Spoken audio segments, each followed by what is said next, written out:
లడ్డూ విషయం సుప్రీంకోర్టులో తేలింది. చూసుకున్నట్లయితే 3వ తారీఖు వాయిదా వేశారు. పారదర్శకంగా అన్ని సబ్మిట్ చేయమంటున్నారు. కేంద్ర మంత్రి పురంధేశ్వర గారు ఏమన్నారంటే సీఎం గారి గురించి న్యాయవాదులు మాట్లాడడానికి వీల్లేదు అంటున్నారు. చట్టం ముందు అందరూ సమానలే అని జనం అంటున్నారు. అలా కూడా తిరుపతి లడ్డు గురించి చాలా గందరగోళం జరుగుతుంది, చాలా ఆందోళన జరుగుతుంది. అది లేనిపోయింది, ఇది కదిలించుకోవటం తప్ప మరొకటి లేదు. అది మాట్లాడుకొని ఉంటుంది కాముగా జరిగిపోయింది. ఆ 100 రోజుల పరిపాలన 100 రోజులు అంతమైపోయినట్టుగా ఉంది, కానీ ఎక్కడ న్యాయం జరగల. ప్రజలు అల్లాడిపోతున్నారు కలెక్టర్ ఆఫీస్ దగ్గర. మళ్ళీ వాళ్ళు వెళ్ళినోళ్ళని అయ్యా మాకు అన్యాయం జరిగింది, బళ్ళు పోయినాయి, ఇళ్ళు మూలిగిపోయి అన్నీ మూలిగిపోయి అక్కడ వెళితే అక్కడ పోలీసులతో ఆయన భయంకరంగా కొట్టెత్తున్నారు. ఎక్కడుందండి న్యాయం? ఏది చూసినా మాజీ ముఖ్యమంత్రికే సంబంధం అంటున్నారు. అసలు మిగతా అంశాల మీద ఫోకస్ చేయట్లేదని ప్రజలు బాధపడతారు. మిగతా విషయాలు ఏంటంటే మరి ఏది ఇప్పుడు కృష్ణానదిలో పడవలు కొట్టుకొచ్చినా జగనే, వరదలు ఇటు వరదలు చింగనగరం మొత్తం ఎన్ని మునిగిపోయినా జగనే. ఏది జరిగినా జగన్ మీదే. ఎందుకంటే ఆయన ఒక్కడే కదా, వీళ్ళందరూ తోసేయటం. ఇప్పుడు ఏంటంటే డబ్బు ఉంది, ఏదైనా చేయగలుగుతారు. ఈయన మీద దాడులు, మళ్ళీ వాళ్ళ ప్రభుత్వం మీద దాడులు, ఆయన అంతం చేయడానికి అనేకమైన ప్రయత్నాలు చేస్తున్నారు. జరుగుతుంటే అధికారులు పైన ఉన్నారు, చూసుకోకుండా ఏం చేస్తారు? ట్యాంకర్లు రావడం, టెస్టుల్లో పాస్ అయిపోతే వెనక వెళ్ళడం గత ప్రభుత్వాల్లో జరిగే విషయమే అంటున్నారు. దీన్ని ఇంత రాద్ధాంతం చేయడానికి అవసరం ఏమి సార్? ఏదైనా దాటవేసే చర్యలు అంటారు నష్టపరిహారం ఇచ్చే అంశంలో? ఇది దాటేసే క్రియలు తప్ప మరొకటి లేదు. ఈ అన్నా మాటలు ఒకటి లేదు. మరి ఇన్ని వేల కోట్లు వచ్చినాయి, పైసా లేదన్నారు. బీసింగ్ పౌడర్ జరిపోయింది అంటున్నారు, భోజనాలు జరిపోయింది అంటున్నారు, వాటర్ బాటిల్ జరిపోయినాయి అంటున్నారు, పైసా లేదని చెప్తున్నారు.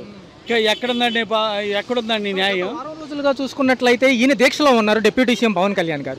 ఎంతసేపటికి దళితుల మీద పడి ఏడుస్తూనే ఉంటున్నారు. రఘురామ కృష్ణరాజు గారు బ్యానర్లు చింపేస్తారు. ఉండి నియోజకవర్గానికి అంబేద్కర్ గారు. ఏంటి సార్ ఇదంతా? ఇది ఎర్రబుక్కు పరిపాలన కదా సార్. ఇది అంబేద్కర్ పరిపాలన అయితే అంబేద్కర్ జోలికి వెళ్ళరు. అంబేద్కర్ పరిపాలన కాబట్టి అంబేద్కర్ బొమ్మలు, అంబేద్కర్ విగ్రహాలు పగలగొట్టేస్తారు, అంబేద్కర్ బ్యానర్లు చింపేస్తారు. ఆయన మరి యాక్షను ఏంటంటే అది ఆ మెట్లు గడగటం అయ్యి ప్రజలు ఏం చేస్తున్నారు? ప్రజలు మునిగిపోయారు. వాళ్ళకి ఏం న్యాయం చేయాలని ఆయనకి ఏమి లేదు. ఆయన ఏం పట్టించుకోడు, ఏదో షోయింగ్ చేస్తున్నాడు. సినిమా తీసుకుంటే వెళ్ళిపోతాడు. గారు అన్యమతస్తుడు అయినప్పుడు నేను బాప్టిజం తీసుకున్నారు నేను అన్నారు కదా, నేను డిక్లరేషన్ ఇవ్వాలంటారు. అన్ని మానసులైన ఆయన కాడ మన ఎవరో పీఠపతితో మరి అక్కడ ఆయన కాడ తీసుకున్నాడు కండి. హిందూ మతం తీసుకున్నాడు కదా, మరి హిందువే కదా. మరి 5 సంవత్సరాలు మరి వెంకటేశ్వర గారి స్వామికి మరి పట్టు వస్త్రాలు ఇచ్చినప్పుడు మరి అప్పుడు అడ్డంకా లేదా ఈ బీజేపీ వాళ్ళకి? ఇప్పుడే వచ్చిందా? ఈ బీజేపీ వాళ్ళు ఎలాగ చేసినా కొయ్యి నెయ్యి, ఒక ఆవు నెయ్యి పెట్టినా, ఏ నెయ్యి పెట్టినా హిందూ మతాలకు మేమే ప్రతినిధులు అంటున్నారు బీజేపీ. ఎక్కడ ప్రతినిధి అండి? 30 విగ్రహారాధనలు పడగొట్టేస్తే ఒక బీజేపీ వాడు మాట్లాడాల. మరి ఆ 30 గుడ్లు పడగొట్టేస్తే జగనే కట్టించాడా?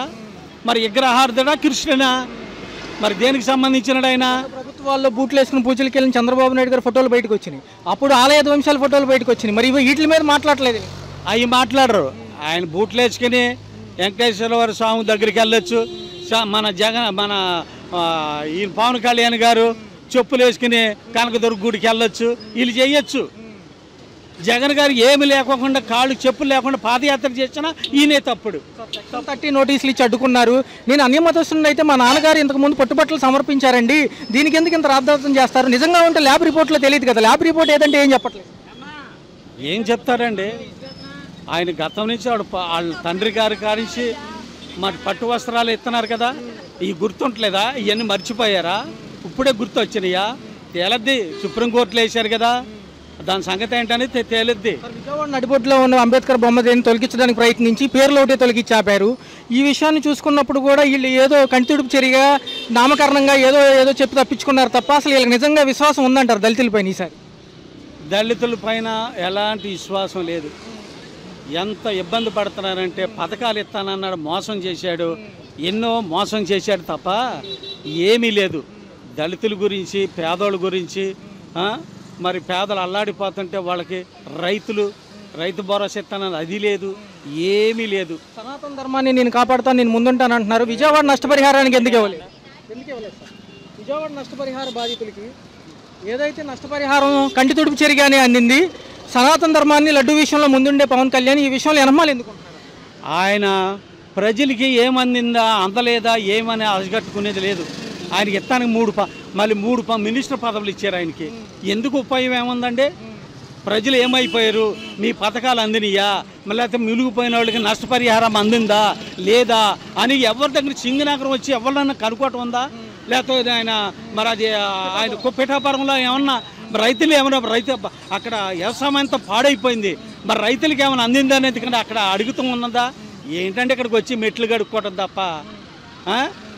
లోకేష్ గారు ఏమో ఆ కంపెనీ విశాఖలో ఆయన అక్కడికి వెళ్తాడు, ఈయన వచ్చాము ఇక్కడ మెట్లు కడుగుతాడు. ఈయన 3 మినిస్టర్ పదవులు పెట్టుకుని ఈయన నిలవలసిన వాళ్ళు ఆయన పంపటం ఏంటి, ఈయన వచ్చి మెట్లు గడవటం ఏంటి? ఎక్కడ న్యాయం ఉందండి? చూసుకుంటే మళ్ళీ 100 రోజుల పాలన పూర్తయింది, మేము మంచి ప్రభుత్వాన్ని స్టిక్కర్లు అతికిస్తున్నారు, ఇంటింటికి ప్రజాభిప్రాయ సేకరణ చేస్తారంట. ఏమని చేస్తారు? ఏం చేస్తున్నారు? మామూలుగా వచ్చి సాటును వచ్చి అంటించి వెళ్ళిపోతున్నారు. ఎక్కడ అడిగితే సమాధానం చెప్పలేక అంతే. 100 రోజు పరిపాలనని ఏం చేశారయ్యా, ఏమి ఇచ్చారయ్యా పథకాలని అడుగుతారని మెదలకొండ వచ్చి చాటుకు వచ్చి అంటించేసి వెళ్ళిపోతున్నారండి.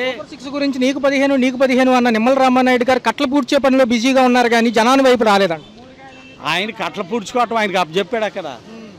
ఆయన నీకు 15 నీకు 15 నీకు 15 నీకు 17 1700 1800 అట్లాగని చెప్పినాడే. ఇప్పుడు మాట్లాడట్లేదు ఎవ్వుడు కాడ. మరి బాధుడే అని విపరీతమైన రేట్లు పెరిగిపోయినాయి. ఒక్కొక్క నూనెకి వచ్చి 25 రూపాయలు రేట్లు పెరిగిపోయినాయి. మరి ఈ బాధుడు ఏమైపోతుందండి? మరి జగన్ గారు ఉన్నప్పుడు బాధుడు మేము వస్తే కంట్రోల్ చేస్తామన్నారు కదా. మరి నిశ్చేత సరుకులన్నీ డబల్ పెరిగిపోయింది. మరి ఎక్కడ న్యాయం జరిగింది? తిరుపతి లడ్డూని వదిలేసి వీళ్ళు ప్రజల వైపు ఎప్పుడు వస్తారంట? అంతే, ఇవన్నీ అడుగుతారు ప్రజలు, తిరగబడతారని ఈ తిరుపతి లడ్డూని అడ్డం పెట్టుకుని జనాల్ని మబ్బులో పెడతానికి ఇది ప్లాను, అంతగాని ఏమీ లేదు. చూసుకున్నట్లయితే నిన్న పెన్షన్లు జరిగినాయి 1వ తారీఖు, ఎలా ఉంది? పారదర్శకంగా ఇచ్చారు వాలంటీర్ లేకపోయినా కానీ?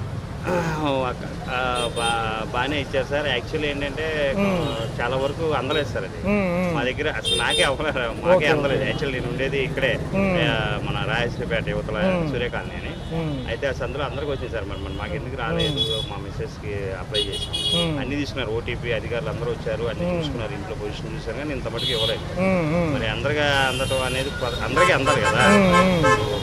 ఫస్ట్ లిస్ట్ లో అది ఇది అన్నారు. కొంతమందికి లిస్ట్ లో వచ్చిన వాళ్ళకి కొంతమందికి అవి కూడా చాలా వరకు ఇదైంది, చూస్తానే ఉన్నారు. చూసుకున్నట్లయితే నష్టపరిహారానికి సంబంధించి కూడా ఇంకా బాధితులకు బ్యాంకుల దగ్గర, పోస్ట్ ఆఫీస్ దగ్గర చాలా మంది ఇబ్బంది పడుతున్నారు. ఆ విషయం ఎలా చూడాలంటే చూడాలి. అది అధికారులు ఇప్పుడు సచివాలయం ఓకే, ఇప్పుడు వాళ్ళు ఏంటంటే ఎవరైతే అందలేదో వాళ్ళందరికీ లిస్టు ఇంటికి వెళ్ళి వాళ్ళు ఎవరో ప్రూఫ్ తెలిసిపోద్ది కదా. ఇప్పుడు వాళ్ళు ఎంక్వైరీ చేసినప్పుడు ఎవరికి వెళ్ళిందని అకౌంట్స్ లో వాళ్ళకి తెలిసిపోద్ది, పేరు కొట్టంగానే ఆధార్ కార్డు.